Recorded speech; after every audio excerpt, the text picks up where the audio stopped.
And we have a great schedule of things laid out for everybody.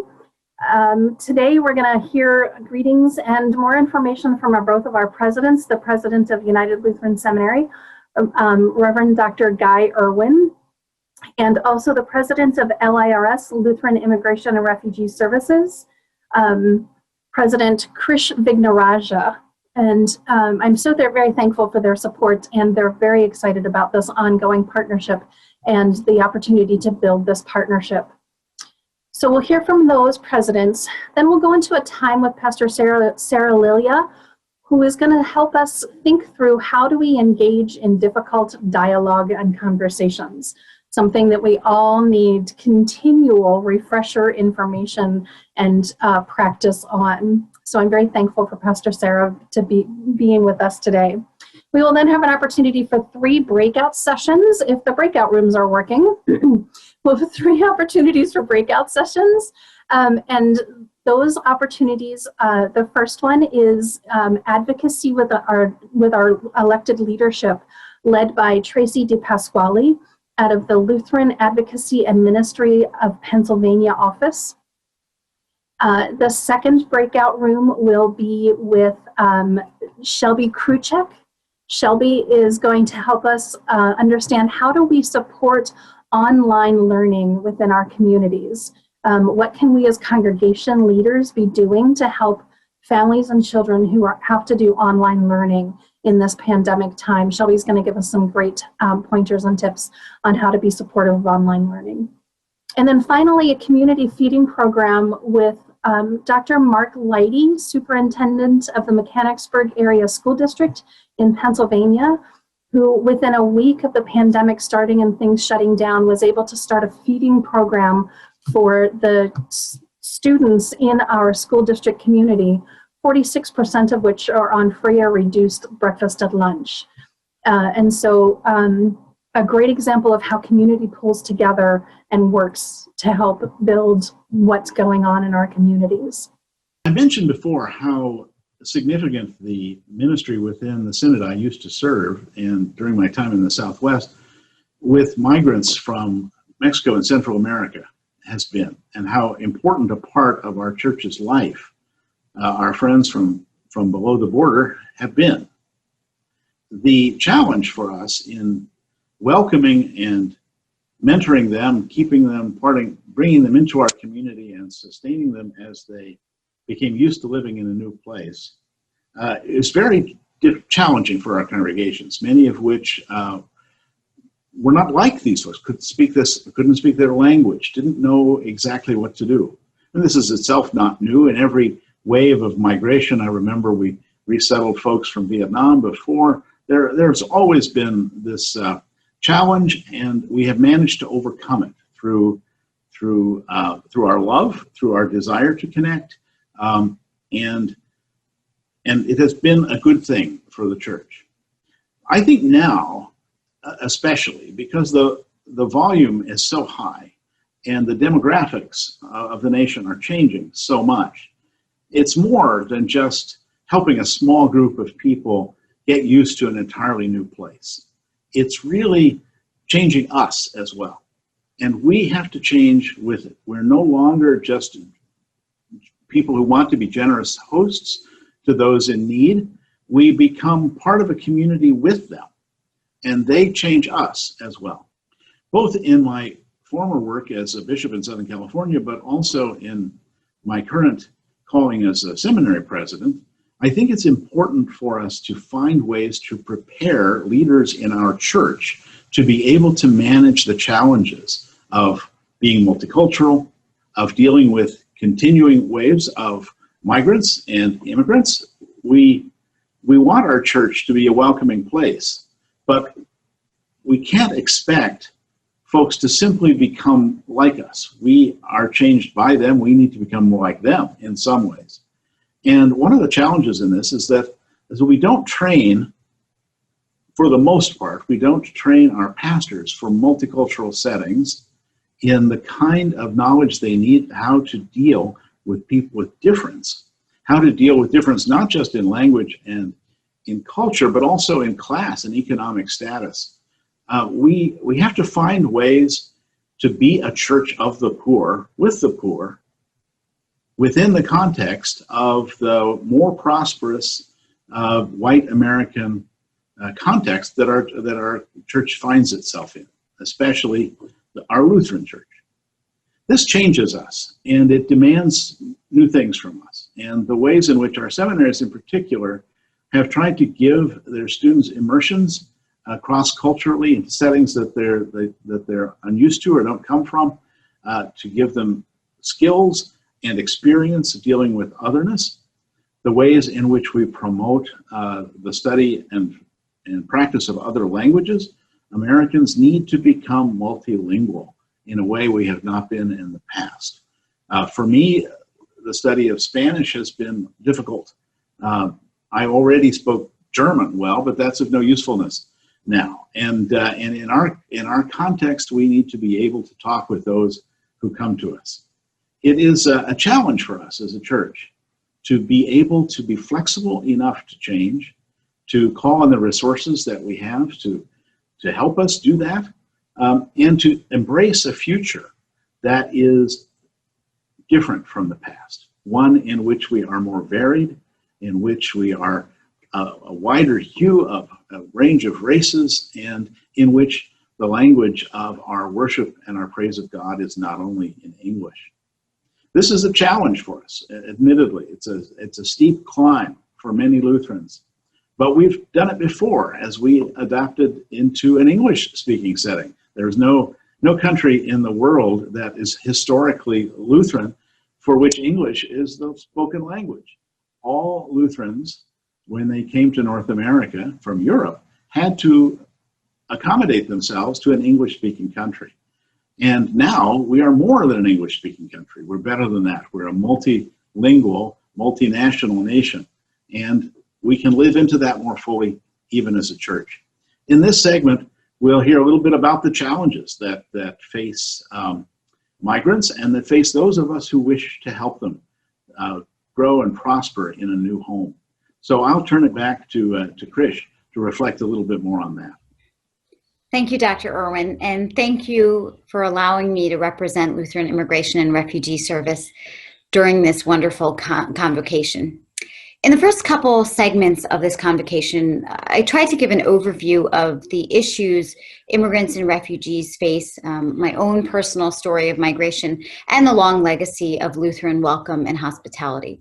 Today, I'd like to paint a broader picture of the challenges refugees and immigrants encounter in the United States, particularly in the midst of the pandemic, tell you about what LIRS is doing to help, and provide you with concrete ways in which you can take action and make a difference in the lives of the most vulnerable. As I mentioned before, the coronavirus pandemic has hit new Americans hard. While all of us have been affected by COVID-19 in one way or another, refugees and immigrants face barriers that many of us couldn't imagine. Many new Americans work in industries that have suffered greatly, such as food service, production, and hospitality. For some, they had only held these jobs for a short time before the pandemic hit, eradicating their livelihoods entirely. Others are putting their lives at risk on the front lines. 1 in 4 grocery store workers are immigrants. Many work in the agricultural industry. More than 16% of U.S. healthcare workers are immigrants, and immigrants represent 28% of all physicians and surgeons in the U.S. Despite all they've done for the United States, our immigrant brothers and sisters are often excluded from government aid and assistance packages. Still more are afraid even to seek health care due to fear of retribution or deportation. Many don't have access to the technology their children need to succeed in the virtual learning environment, and many even lack access to critical information on the coronavirus because it's not readily available from the CDC in their native languages. Some, as you'll discuss later in the program, aren't able to afford food without employment and can no longer easily access food pantries and other services. And this is not even to mention the horrific conditions in ICE detention, where the coronavirus is spreading rapidly due to inadequate hygiene supplies, lack of social distancing, crowding, and poor medical support.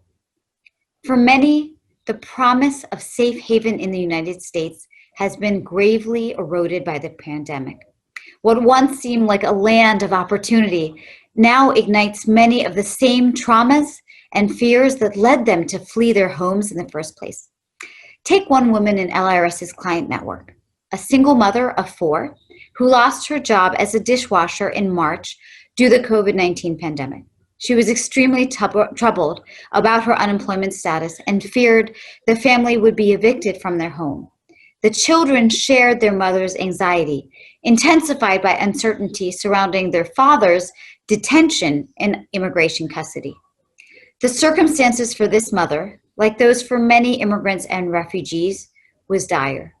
But this is what gives me hope. Employees of Lutheran Immigration and Refugee Service on the ground saw the trouble that our brothers and sisters were facing and sprung immediately to action. LIRS quickly established Neighbors in Need, an emergency fund to serve these critical needs. In just 4 months, we were able to provide emergency financial assistance to 361 at-risk families who have suffered illness, job loss, or other hardship due to the crisis. The single mother, she and her family received funds from Neighbors in Need to ensure they could meet rent, and the children received electronic tablets to learn English and advance their other studies virtually. The mother has since been able to return to work and to achieve some financial stability. Hers is one of many success stories, and yet another example of what's possible when we embrace our biblical mandate to welcome the stranger. Throughout the pandemic, the LIRS team has gone above and beyond to provide medical supplies for elderly clients and care packages for children and families, work tirelessly to reunify children with their families, including driving great distances when flights are unavailable, helping families access the technology they need for remote learning, educate clients on COVID-19 signs, symptoms, and safety precautions in their native languages, conduct social distancing safe porch check-ins with clients, and advocate on behalf of refugees and immigrants to receive government support, testing, and medical care for COVID-19, and fair treatment at our borders. As always, support from faith communities is essential. There are several things you can do, many of them in under 5 minutes, to make a difference in the lives of immigrants and refugees during the pandemic. One of them, which we'll discuss in greater detail later, involves advocating for new Americans to your elected leaders. Call your state, local, and national leaders and tell them you want immigrants and their families to be included in the next stimulus and relief packages. Write to your congressperson and ask them to support a presidential determination allowing more refugees into the United States this year. Voice your support for the Refugee Protection Act, which expands protections for refugees and restores due process and dignity for asylum seekers. And don't forget the power of prayer. Our outreach team has created a whole host of resources to help guide you, from prayers written by immigrants and refugees for each Sunday of the church year to prayers for public health, and a new Bible study that explores the idea of radical welcome. And last but not least, there are few things more powerful than spreading the message. There's a lot of misinformation out there when it comes to refugees and immigrants. Educate yourself on the realities that our migrant brothers and sisters face, and share both the inspiring stories of immigrants on the front lines and the heartbreaking accounts of life in ICE detention during the pandemic. Your voice matters. I know these can be difficult conversations, especially now. In a few moments, you'll talk about how to initiate and carry these dialogues and how to maintain civil discourse in the face of unprecedented division. But Lutherans have a long legacy of showing up for those that need them the most and doing the hard work that others are afraid to do. I thank you for your steadfast courage and compassion. I realize I've thrown a lot at you today. More information about the actions you can take can be found on the Lutheran Immigration and Refugee website, lirs.org, as well as on our social media. Of course, if you have any questions, always feel free to reach out. Let me end just by saying I am so grateful for your time and attention during this convocation, and I look forward to continuing in partnership to serve the most vulnerable among us.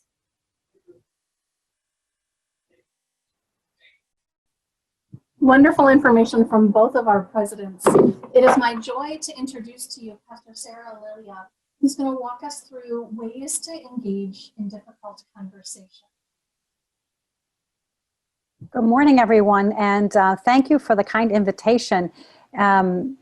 Shell is going to be monitoring the chat while I'm talking, and so if you have any questions, please put them in the chat, and she'll help us move through your questions. And we're at the end of my presentation, there is also a few scenarios that I'm just going to sort of walk through very briefly, and just to get you thinking about how you might respond to some of these situations. So I guess I just want to start by asking or thinking about when we talk about having difficult conversations, I think it's really critical that we all understand and ground ourselves in the issue, to keep the topic focused on a single issue and not sort of, get this sort of conversation drift, if you will. I think that many of us maybe have had that experience of starting a conversation somewhere and it just going a million different directions, and often ends in a lot of frustration. So I think the most important thing when we start talking about difficult conversations, ones that maybe be potentially conflicted for you, or conflicted with a person you're talking about, or in fact, even if it's a complex issue, I think we really need to get a handle on the issue. One of my favorite quotes from Benjamin Franklin is, if you think you have a simple solution to a complex problem, it's probably wrong.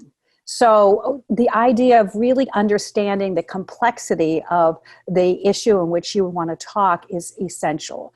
And to do that, it takes a lot of preparation.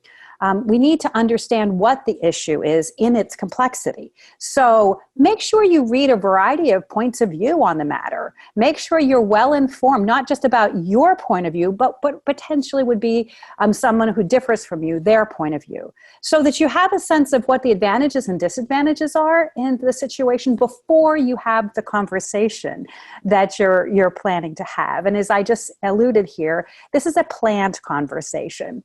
So I pretty much avoid impromptu conversations about difficult issues unless I've already done a good bit of work on it ahead of time in another context, because it is very important that we all stay grounded in our own self and understand what the issue means to ourselves, to understand how we react when feeling like we're either being dismissed or disagreed with. So there's a lot of personal work that needs to go into difficult conversations that has very little to do with the other person you're discussing with, but rather your own self. So preparation is a really important part of this practice, and that includes reading the range of points of view on the matter, understanding the advantages and disadvantages to a situation, and understanding your own personal history. How does this issue touch you?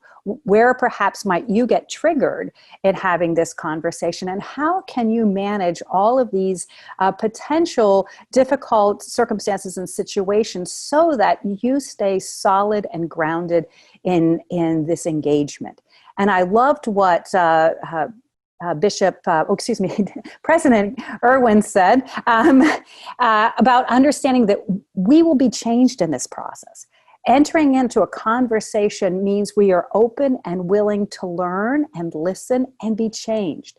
So that as much as we might think we're right about something, I think it's really important to begin to think about, again, complexity and how it is that part of what I understand and know about an issue may be helpful, but it may not be all of it. And so entering in a conversation means engaging with learning and being open to knowing that we're going to be changed as a result of this. And that's really helpful.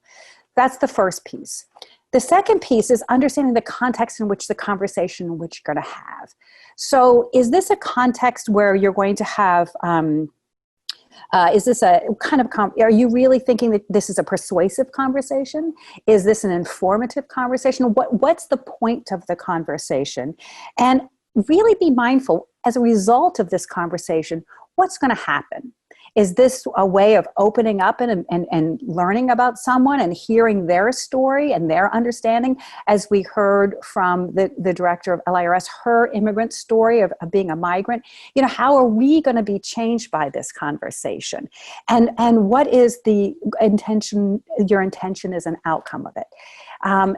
I guess that's one of those moments when it's really important to understand and to think about what would a successful outcome be, what's an unintended consequence outcome of a conversation, so that we have a sense of where the levers are and where the potential difficult spots are, to understand how we go forward.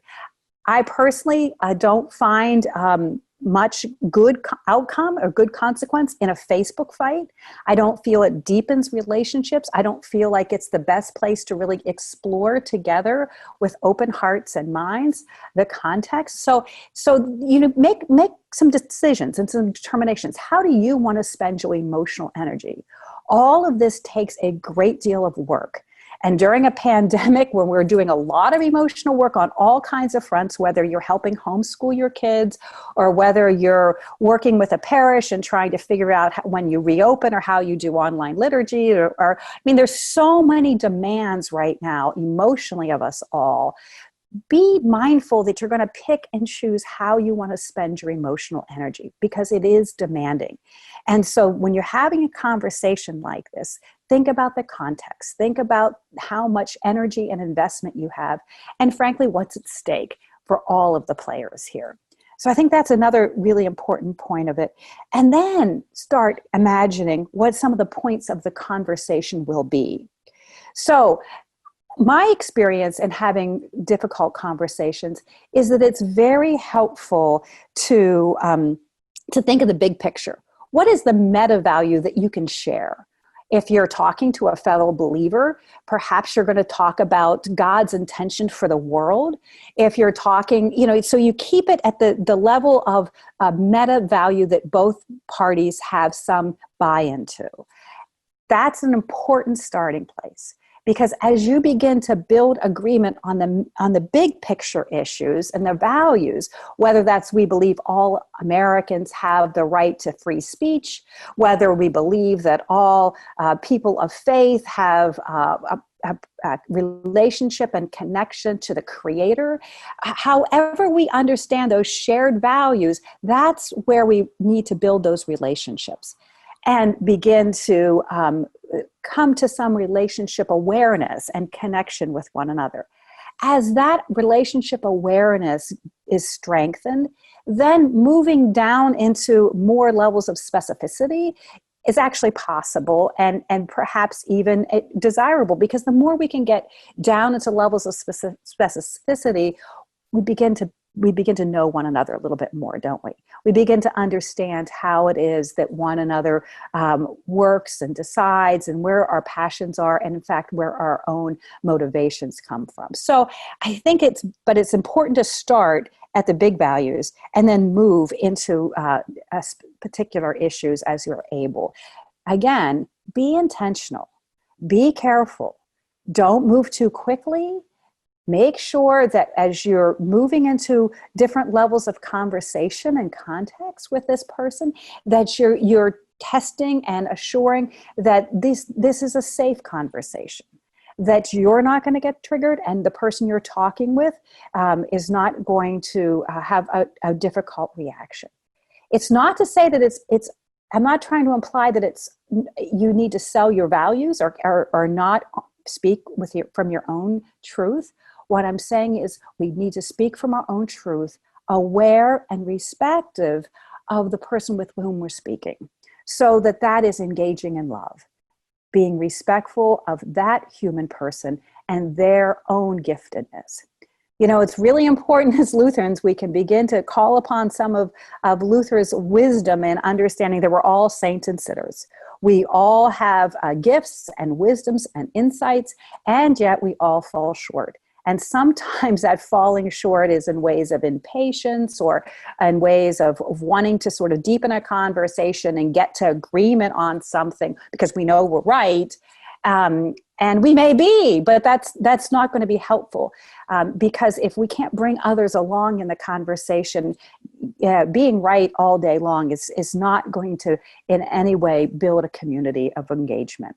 So take your time, build those relationships, understand where there's agreement.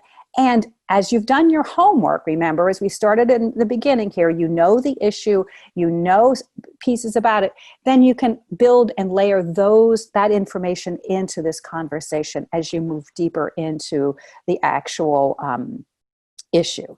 So I guess I want to move on then to say that plan your conversation. Plan this out. Make sure that it's in a setting that is both safe and comfortable.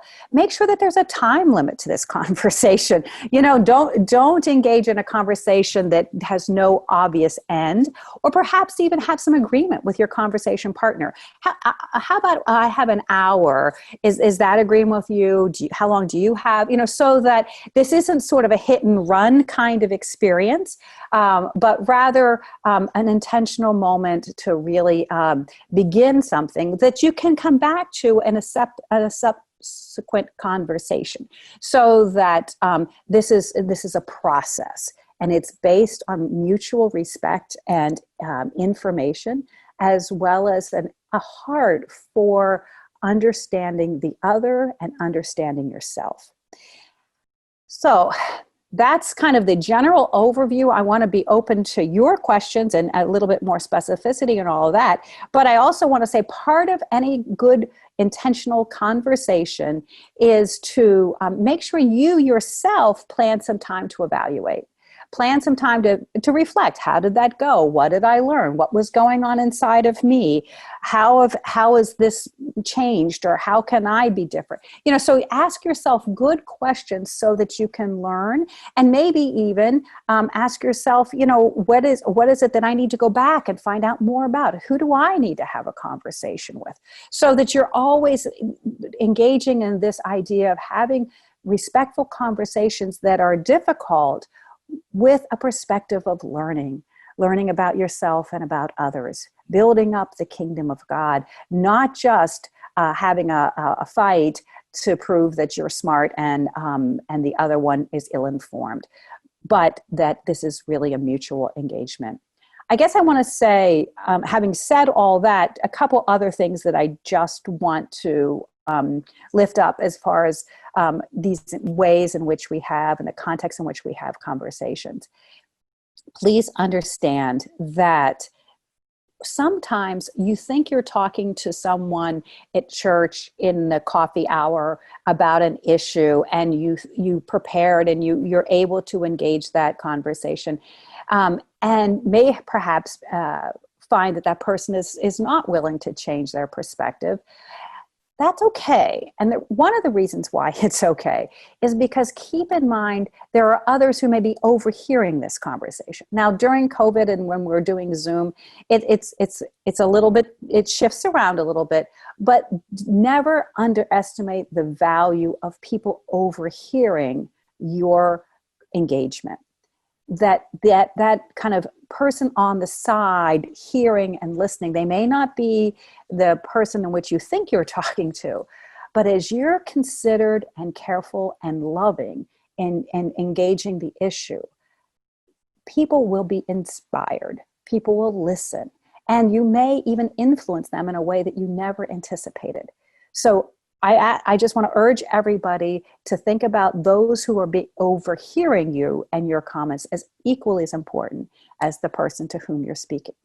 Also, a word of caution here: when you lose your temper, get frustrated, say something that perhaps is inappropriate, that's a moment when you need to stop. Clearly, you have not been able to engage and to stay. There's something going on inside of you.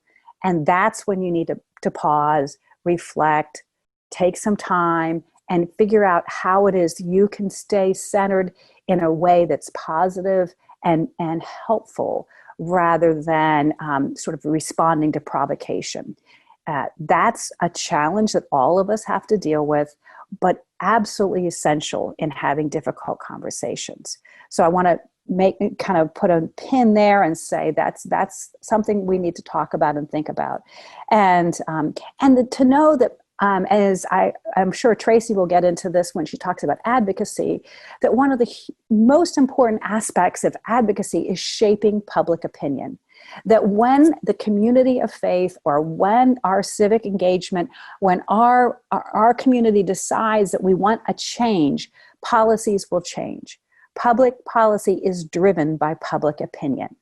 So all of these conversations you're having, these difficult conversations, this hard work you're doing with perhaps friends, congregation members, neighbors, family members, all of this hard work, think about it in the context of shaping public opinion, because that is the essence of advocacy. And that's where we as the people of God can be most effective in our work and faithful to our own sense of baptismal calling. So I'm going to stop there. I want to hear, Shell, if there's any questions that have come up in the chat, and then we can move on into some scenarios.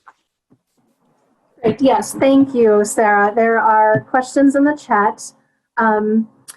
In this time of deep partisanship, are transformative conversations always possible, or should we recognize that some people are just immovable? Yeah, so we talk about the persuadables in my world, and that may not be the word you use, but you're absolutely right. As I started from the beginning of this conversation, we have to be aware that we will be changed in conversation, and our intention is also to help others be changed.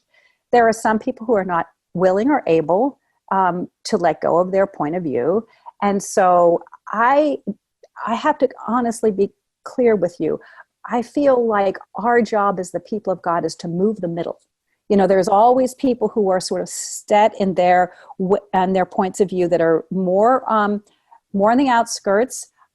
I believe that we have a calling to really engage with people who are persuadable, who do have some ability to reflect and to shift. You may not be the person that shift happens in front of, but remember, shaping public opinion, engaging in respectful dialogue that is information and data-driven is always an important part of changing hearts and minds, from my experience. Thanks. Are there any tips, tricks for engaging in these conversations via technology like Zoom? If congregations want to begin to do the work now, but can't have these conversations in person, how can we try to do this intentionally while unable to be face-to-face in the same room? If you already have relationships with the community, or a prayer group, or a Bible study, it's very possible to engage in difficult conversations when you already have trusting relationships. You can do that on Zoom. Mostly, it's most helpful if it can be in small groups, no more than 7-10 people. If you don't have experience and relationship with people, and it's very, very difficult to have these kind of conversations with large groups that you don't have trusting relationships with. I think then the Zoom technology about polls, with some accounts, you can do a poll on Zoom, you can do breakout sessions. I think you need to get much more creative in how you use the technology to keep the groups smaller, to have people engaging in a way that they feel safe and that they can put their thoughts out there. But it isn't a real conversation as much as often it feels much more like a monologue. And so, and it's very difficult from my experience to read body language, to read the room when everybody's on Zoom. You know, it's just hard to have complex conversations with people you don't know, in a setting that is politicized, tense. It is not ideal. Even, I would say, and over COVID, I've gone to congregations and we've had parking lot meetings, literally, where we put chairs in a parking lot and sit down together and have a conversation, because it is so important for me to be able to read the group, to understand body language, to build some kind of trust between us before we can move into some complexity. So that's, I would say, is a limit to the technology. You may find that you've had good experience with it. If the conversation is one-on-one, I absolutely think you can do this kind of complex. I'm sorry, just got some reverb. You can do some of these difficult conversations if you're one-on-one. When it gets to be in a group setting, for me, it becomes much more difficult. Thanks, Sara. So when is it important to make a stand for the sake of the gospel? It seems to me that many church conversations are so careful that nothing gets said. That is, and you know what, I absolutely agree. And that's all about context, right? It's about, it's the gift of the Holy Spirit in the moment of preaching and being prophetic, and understanding that there is a time to be prophetic and there's a time to be pastoral, and that they're not mutually exclusive. But you're absolutely right that but preaching is such a gift and is such an opportunity, and yet understand that you can't control how someone hears what you've said. So you may have said something or intended to say something and crafted it in a very particular way. We are out of control of how a hearer hears that. And honestly, when you've said something perhaps to set the tone to begin a sermon, and it's heard by your listener in a way that stimulated something inside of themselves, you always have to ask the question, have you shut down the process? Have they stopped listening? You know what I'm saying? So I absolutely think there's a role for the prophetic witness in preaching. I also think that we have to think that through very specifically and put it in a context, and be very strategic about the words you use. We have some good data. Americans tend to not respond well to some words and respond very well to others. Americans like the idea of something being fair. And if they think and perceive something is unfair, they're listening. But if they're thinking and perceiving that somebody has something more than they do, that somebody's getting an up on them, then they're not listening. You know, so there's these very interesting dynamics, which you can say, well, isn't that the same point? Well, perhaps, but it's the way in which we choose to communicate that. And all of that matters a lot. We know the power of the Word of God changes people. So with that power, we have to harness and discipline our own choices of language so that we can be that prophetic voice filled with the Holy Spirit. Thanks. And then this will be the last question. What strategies do you have for churches that are experts at avoiding difficult conversations? Pick an issue. I agree. You know what? Start easy. People are terrified. They're just terrified to talk about stuff. They're terrified that they're going to fracture the congregation. Many pastors are terrified that people are going to leave and take their money with them. You know, and this is all real. Please don't hear me as being flip or not thoughtful. What I would suggest is start with an issue that isn't going to be quite so difficult, and practice. You got to get good at it. And then you can move into other kinds of conversations. But absolutely begin where you can, and begin to build people's trust in each other and their ability to listen. I want to say one more thing, because I'm guilty of this, and perhaps you are too. When someone is speaking, listen for the points of agreement that speaker is sharing about the issue. Where do you agree with that person? Because I think my mind, maybe yours too, my mind goes intuitively to the places I disagree with them, right? We immediately start to think, we're thinking about our next comment while they're still speaking, and we're thinking about how it is we disagree, rather than stopping that process internally and saying to myself, Sara, what's here that we can really find an agreement at, and where is it here that we can build something, even if it's something as a very small point, but to affirm and to appreciate each other. That builds trust, and that's how you can move into more and more challenging conversations. Great, Sara. Thank you so very much. I appreciate you sharing this. And this is a 5-day seminar program, really. But we wanted to get you at least some quick tools so that you can have these conversations. And Pastor Sara is really happy to be a resource for folks, and is happy to hear from folks. I will post her email address in the chat so that you can be in touch with Pastor Lilja if you want to have further conversation and engagement. She's a really great resource to have. And Shell, can I also invite you to post my cell phone number, because sometimes with my emails, I get a little swamped. And if you've sent me an email and I haven't gotten back to you in a couple of days, just send me a quick text and tell me you sent me an email, and I'll go look for it. But with filters and all that stuff, I can easily miss an email if I wasn't expecting it. So I just want to make sure everybody understands that there's a couple of different ways you can reach me. So, Sara, I'll ask you if you would post your email and your phone number in the chat for everybody, then they can all access it in the chat. Okay, Thank you so much. Sure.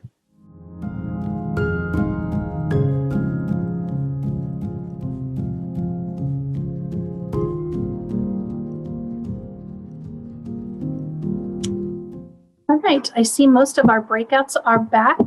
And so I am going to, volunteer some folks to do some reporting back. So I'd like to hear from Tracy DePasquale about a 1.5 to 2 minute wrap up or promo about what happened in the Advocacy with Our Leaders session.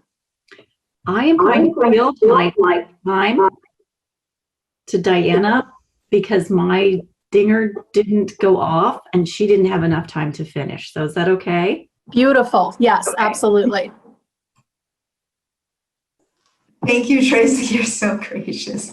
And I will share my slides for anybody who would like to, take a look at, what the content that was on. But maybe I can just wrap up in 1 minute, by saying, this is a critical time for refugee admissions, because legislators and the president and his cabinet are currently deliberating what the next refugee admissions level should be set at. And when I say this is a critical time, they're literally deliberating now, because the new year for government begins October 1st.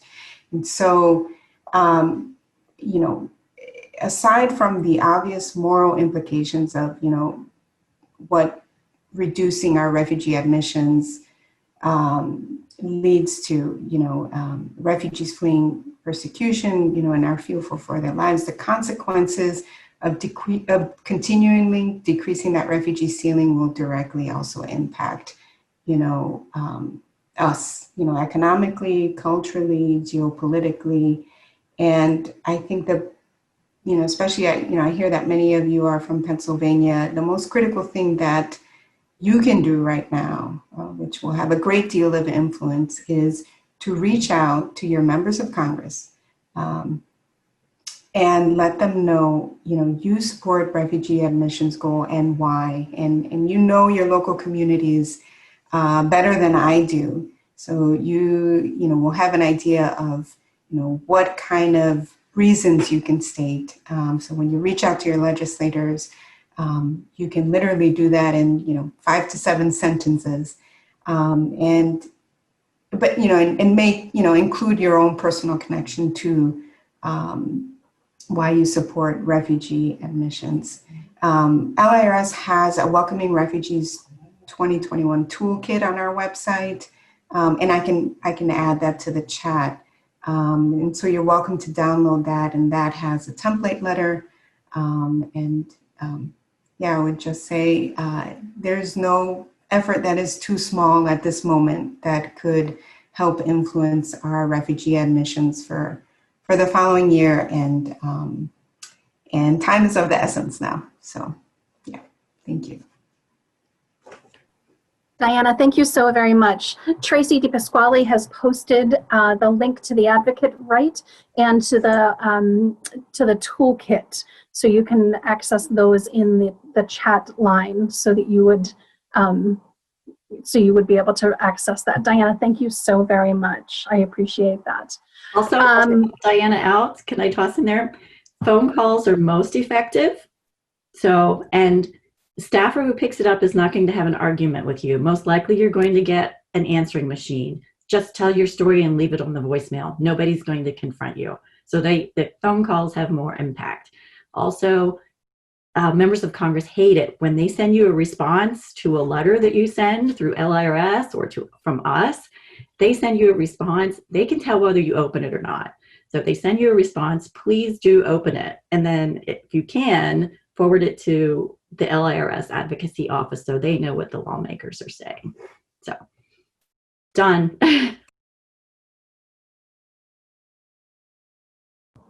Thank you so much, Tracy. That's terrific.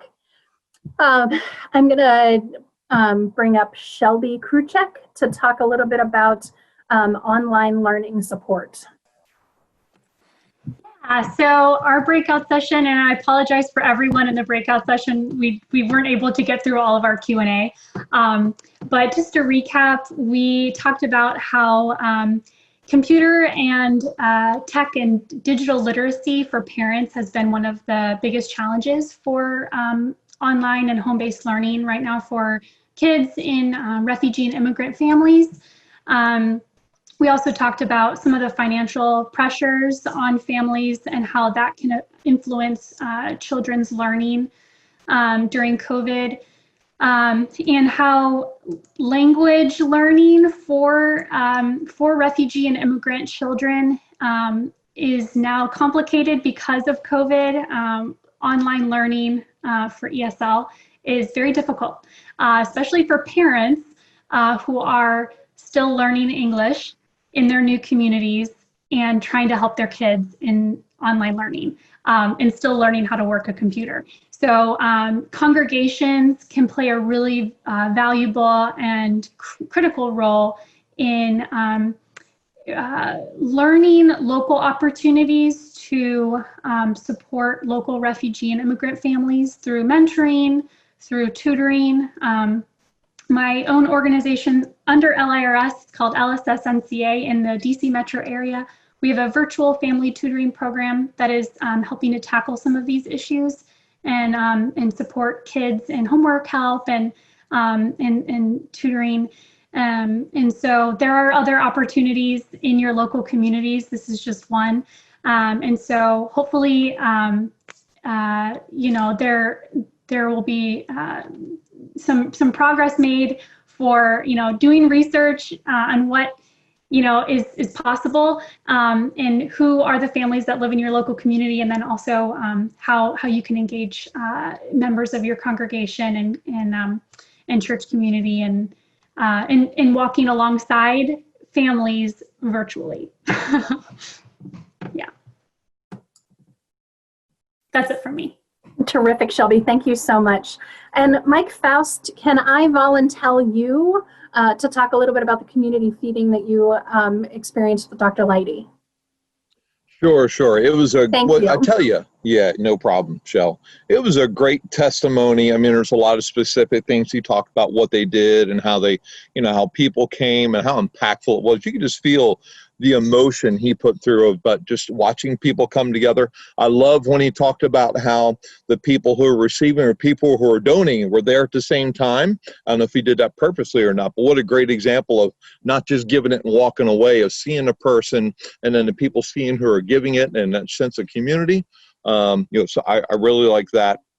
So no, it was a great example of how, even though church and state are separate, right, as he said, how he established a relationship years ago over an unfortunate incident with the local churches, but when he needed something, they were able to be there for him in a way that still worked with the government school system. So I just think it's a good example for all of us to make sure that we reach out in our communities, as a church or whoever, seminary, to make sure we have a relationship so people feel comfortable coming at that time. Say, hey, I've talked to this person. Wow, the churches could probably help out with this situation. You know, like you said, it almost had the point we had to say stop, which is a good problem. You know, I joke out at the food pantry I work out, God provides, but he doesn't tell you where to put it. And that's often a problem with us.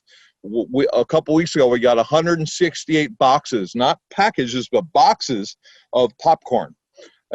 We didn't know where to put it, but what a blessing to have that problem of not knowing where to put it. You know, but we'll figure out where to put it. But so it was a great example of community and churches working together for the good of feeding, you know, and fulfilling Christ's mission to feed, you know, feed the poor. You know what I mean? So it was great.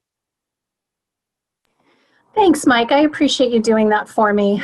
Yeah, as a member of this school district and a partner with Dr. Leidy in education, there was a suicide in the district several years ago, and the church leaders got together and said, you know, what do we need to be doing as churches to support our district? And it built a relationship with the district from that point, so that the district knew that those leaders were available basically at a moment's notice to help meet needs.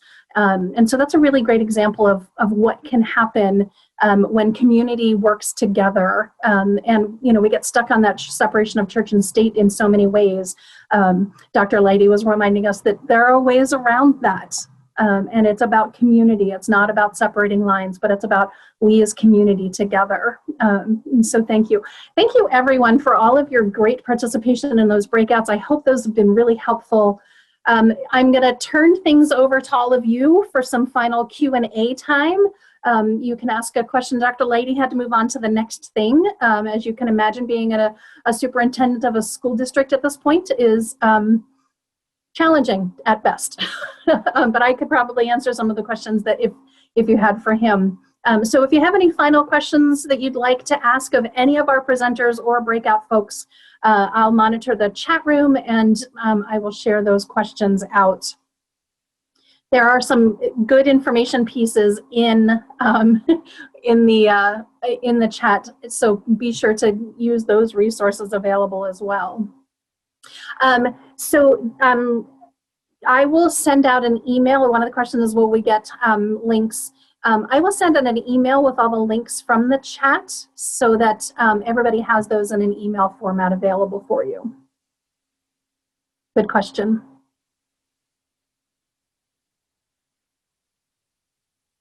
Yes, yes, Tracy said Lutheran advocates worked to get the waivers approved so that those feeding programs could happen. Yep. Any questions? Folks, thank you so much for your time and your work and all of the things that you've been a part of in this time with us. I have appreciated the opportunity to be with you and have appreciated the time to equip you in your ministry and give you things to think about and advocate for and work towards in your own places. We all recognize that these are difficult, crazy, chaotic, uncharted times. And we at ULS want to do everything that we can and within our capacity to help equip and engage and empower you in the work that you're doing in your communities. I give thanks to God for all the hard work that you're doing, and please know that LIRS is available for conversation, advocacy, learning, partnership, all of those wonderful things. ULS, the same, is available for partnerships and further engagement. I'm always happy to take more ideas about things that would be helpful to you to have in your wheelhouse of learning and education. Please be in touch. I'm happy to do that. Please keep watch on the UnitedLutheranSeminary.edu website for lifelong learning opportunities. There is a Preaching Perspectives event coming up October 13th from 10 to 3, and that one is Preaching in the Purple Zone. That's a really interesting one. Ministry in the Red-Blue Divide.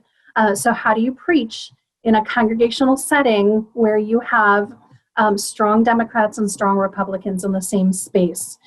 So from 10 to 3 on October 13th, a free opportunity to engage in how do you preach in the purple zone in the red-blue divide. I look forward to you taking part in that. And the link that you had for today is the same link for that event on October 13th. Blessings to everyone, prayers and good wishes for all that you do and all that you engage in and all that you encounter. May God's blessings be with you every day and in every encounter that you have. Be well, and I look forward to seeing you again in the future. Blessings, everybody.